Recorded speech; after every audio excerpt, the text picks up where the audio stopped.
Now, how would you fancy a tour of duty on a tropical island so secure the gates to your base never need sentries and nobody ever has to go on guard duty?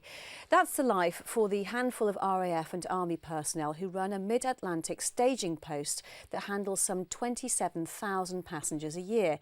Populated entirely by military and government contractors, the ultra-safe Ascension Island has proved a vital link for British forces since long before the Falklands War. Jeff Mead has this special report. It's threat state 0. On a base where gates swing open, the guardhouse is unguarded and no one demands ID or permit to film. Sheep and others may safely gaze. That's because the whole place is effectively a government installation. The only people allowed here, since Royal Marines constructed forts against the French, are forces or closely vetted contractors. In modern times, the building of a runway to combat U-boats ensured Ascension's place as a unique military asset. Today, the tiny mid-Atlantic island is the key staging post linking Britain and the Falklands.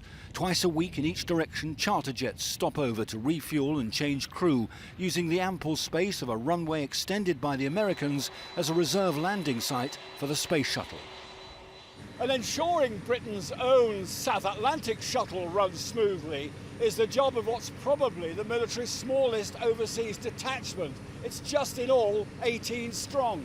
And should the airfield again need to help defend the Falklands as 30 years ago, then the CO says don't be misled by what seems today's relaxed tropical lifestyle. A dream location, but we are here doing a core military function. Our contribution is as a logistics hub to support the South Atlantic Islands. Our routine business is handling the South Atlantic Air Bridge, but we also stand by to act as a staging post and a forward mounting base for any operations either focused south or indeed in other areas of the South Atlantic.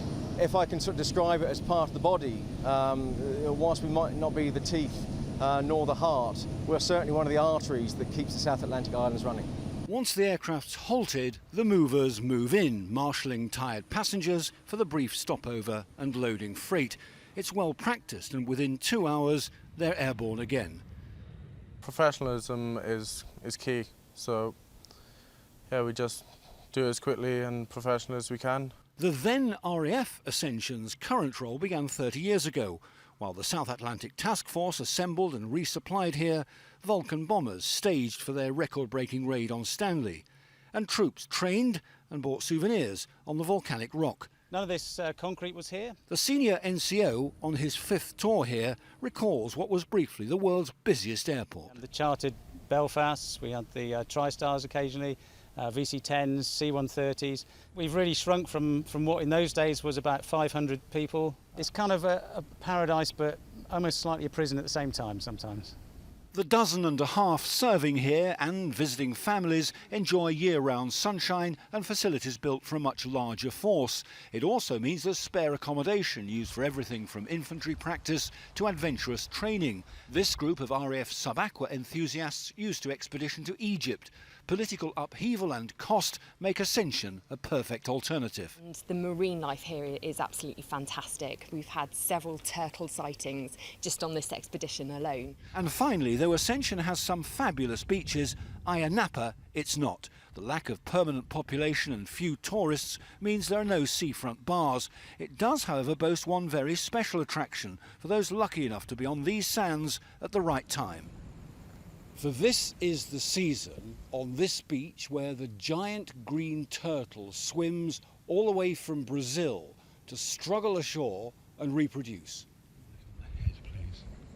The huge effort involved means they remain unaffected by human watchers, provided you stay quiet and obviously don't touch the eggs. It's a free-to-view wonder of nature. And those serving here say, where else but in the military would you be able to enjoy such an after-work show? Jeff Mead, Forces News, Ascension Island.